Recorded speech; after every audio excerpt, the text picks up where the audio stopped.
Původní verzi tohohle videa smazala jedna nejmenovaná televize, takže ho nahrávám znova. A jak by řekl sám Zdeněk, myslel jsem si, že už to nezažiju. A jsme tam zpátky. Přišlo mi i hezký poděkování za prostor a propagaci pořadu, ale můj vliv je dost omezený, takže se to na té smutné sledovanosti nějak neprojevilo. No nic, Brexit, část první po druhé. Ahoj všichni, tady Kovy, jen těžko byste ve světové politice hledali komplikovanější téma než odvolání starostky v Loučné nad Desnou. Šílená věc. Ale za zmínku stojí také Brexit, neboli odchod Velké Británie z Evropské unie. Pojďme se tedy v dnešním videu podívat, jak a proč to začalo a proč Britové vůbec odešli. Vše začalo 20.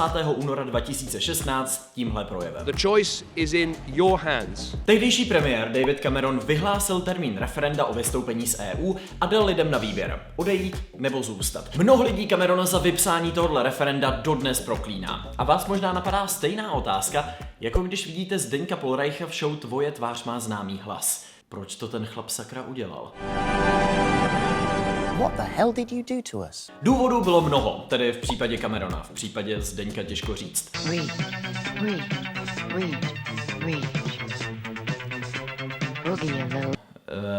Za prvé, v Cameronově vlastní straně, konzervativců, byla velká spousta členů euroskeptických. Například tenhle pán Boris Johnson. K němu se ještě mnohokrát dostaneme. Za druhé, Cameron už předtím 2 velká referenda vyhrál. Vždycky zvítězil názor, který zastával on nebo jeho strana, a tak chtěl zkusit štěstí do třetice. Byl tak trochu jako tvůrci filmů Sám doma. Nedošlo mu, že když vám něco vyjde 2krát, není možná nejlepší nápad to zkoušet po třetí.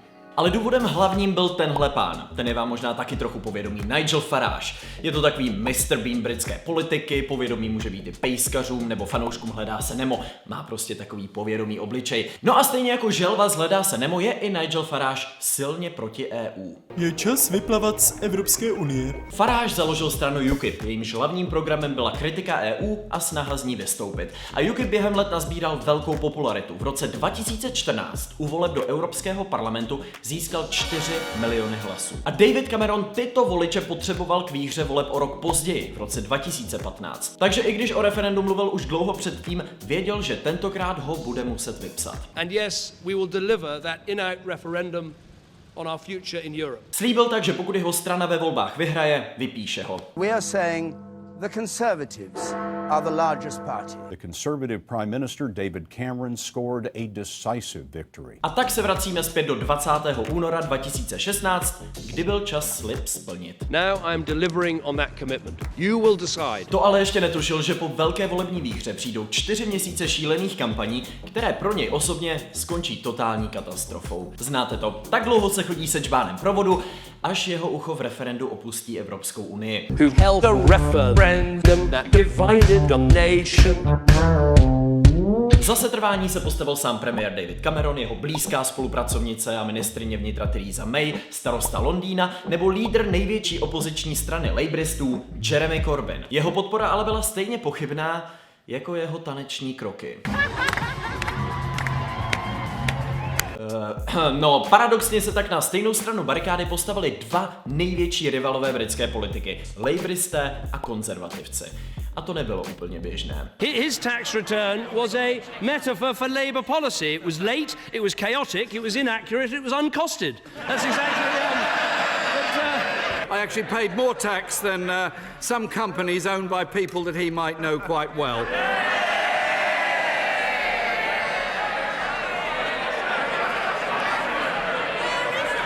The Prime Minister isn't... Kámoši toho úplně nebyli. Jo, jinak, by the way, tohle to je dolní komora britského parlamentu. Zatímco my máme poslaneckou sněmovnu, oni mají sněmovnu reprezentantů, což, jak můžete vidět, je v podstatě taková velká hospoda.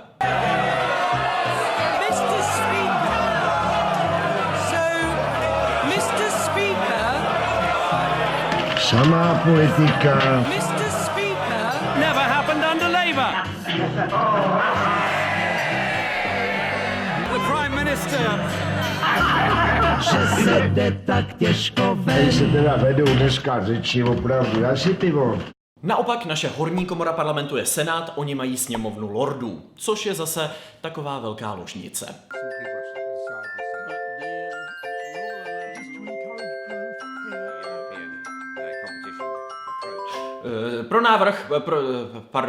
Takže kdo tedy podporoval setrvání Velké Británie v EU, už víme. Kdo byl na druhé straně? Není překvapením, že Nigel Farage, ale také bývalý starosta Londýna Boris Johnson. Skutečný Mr. Bean britské politiky. The Mayor of London, Boris Johnson, was at something of a loose end yesterday. He was left dangling on a zip wire. His gangway is very, very well organised. What they do... And the line was over 150 feet above the ground, leaving him suspended above a crowd. It was all going well, and then not so well. And then really badly. This is the best bit. He actually pulled down the volunteer with him. Každá z těchto dvou stran měla svoji oficiální kampaň. Jak vypadaly? So let's take back control. Vote Leave on the 23rd of June. Oficiální kampaní za vystoupení se stalo Vote Leave. A kampaň to byla vedená natolik zvláštně, že u ní vznikl skvělý film s Benedictem Cumberbatchem v hlavní roli. Pardon, jiný film. Everyone knows who won. But not everyone knows how. Lepší. Cumberbatch ve filmu hraje Dominika Cummingse, šéfa kampaně Vote Leave, která slavila velký úspěch. Z jakých důvodů? Za prvé, reálná nespokojenost řady Britů s Evropskou unií. To ale na nadpoloviční většinu nestačilo. Za druhé, neznalost. Fakt, že většina Britů neměla tušení, co EU dělá a jak vůbec funguje. People knew all the negative arguments about the EU and they couldn't name a single positive about what the EU meant. Za třetí, existující problémy Británie. V kampani se slibovalo nesplnitelné. Například, že odchod z EU vyřeší krizi britského zdravotnictví. Za čtvrté, lži. Spousta, k těm se za chvilku dostaneme. No ale hlavně za páté, aktivizace zapomenutých voličů. Lidí, kteří často ani nechodili volit, kteří se cítili zapomenuti, zrazeni systémem. A Vote Leave tyhle lidi zvládla najít a zaktivizovat. Our system will locate and target people that no campaign has ever targeted before. Cummings nevěřil, že je důležitá podpora politiků. Většinu z nich odsunul na druhou kolej. Úplně pak odmítl spolupracovat s Nigelem Faragem a UKIPem. Vadilo mu, že mluví hlavně o migraci, vnímal to jako zbytečně kontroverzní, no tak si Nigel Farage a UKIP založili vlastní kampaň, kde mluvili hlavně o imigraci a tím v podstatě za Vote Leave dělali špinavou práci. Teď byl ale čas vybrat Vote Leave tvář. Wing punch. 1, 2, 3. Ne, tuhle fakt ne. Oficiální tváří Vote Leave se stal, chvilka napětí, Boris Johnson. Pro Krista pána, nemáme tam nějakou reprezentativnější fotku. Boris Johnson! Ne? Ne. We're going to be making decisions based on science and data.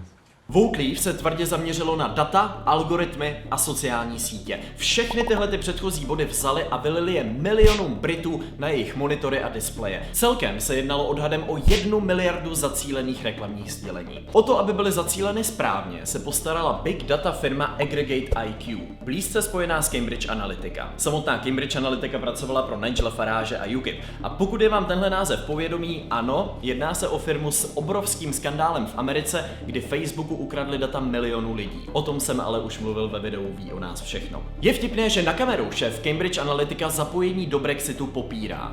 We had absolutely no involvement in the Leave campaign. We did not do any paid or unpaid work for Brexit. V tajném odposlechu už ale mluví trochu jinak.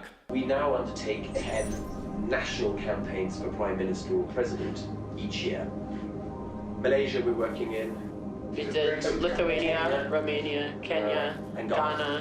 Brexit campaign. Oh, and the Brexit campaign. Yeah. We don't talk about that. Díky těmhle big data firmám mohlo Vote Leave poměrně přesně určit, které reklamní sdělení kterému voliči ukázat. Vyhodnotil algoritmus, že se daný člověk bojí Turecka v EU, ukázal mu tuhle zavádějící reklamu. Vyhodnotil, že mu vadí stav britského zdravotnictví, ukázal mu tuhle lživou reklamu. Vyhodnotil, že má rád ananas na pice, ukázal mu tuhle zcela pravdivou reklamu. No dobře, to poslední ne, ale věřím, že princip chápete. Why aren't journalists hounding us about it? The Metropolitan Commentariat are not our target, so they're not seeing our posts on their timeline. Vote Leave porušila zákon. V roce 2018 to uznala volební komise, takže suma sumárum vystoupení z EU bylo pro lidi hlasem protestu, nespokojenosti, touhy po změně, ale u mnohých taky výsledkem kampaně postavené na lžích. Kampaň za setrvání se jmenovala Britain Stronger in Europe a byla podobná jako britská kuchyně.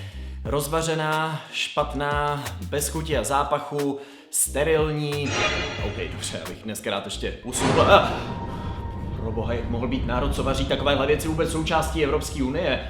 Se divím, že se evropští kuchaři nespojili a nevyvolali referendum o vystoupení britské kuchyně z Evropské unie. Kampaň taky používala big data, ale místo na sociálních sítích investovala do drahých amerických poradců nebo každodenních průzkumů. Zaměřila se na ekonomiku a fakta, ale zapomínala na emoce. No a na těch Vote Leave postavilo celou svoji strategii. A kdo vyhrál, už víte. The UK has voted to leave the European Union.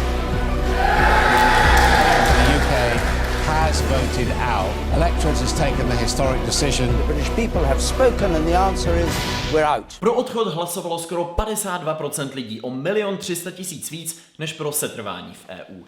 A co tenhle ten výsledek způsobil? Šílené věci, které podrobně probereme v druhé části.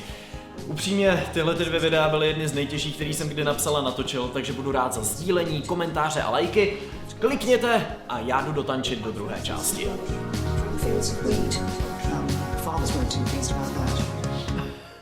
That was like the naughtiest thing you ever did, Prime Minister.